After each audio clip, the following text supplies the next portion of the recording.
ગઈકાલે જામનગર શહેરના city B division police station વિસ્તારના જે લાલ બંગલા સર્કલથી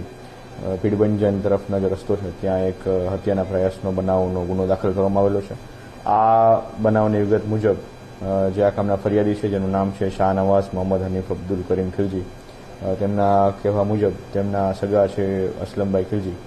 એમની તેઓ જ્યારે પોતાના ટુ વ્હીલર ઉપર જતા હતા ત્યારે પાછળથી કોઈ એક ફોર વ્હીલર ગાડી દ્વારા તેમને ઠોકર મારી અને ત્યારબાદ તેના ઉપર પાઇપ, ધોકા અને તલવારના વડે એમના ઉપર અલગ અલગ અજાણ્યા 5 ઇસમો દ્વારા હુમલો કરવામાં આવેલો હતો। જે બાબતનો બનાવના આધારે જે ભોગ બનનાર છે એને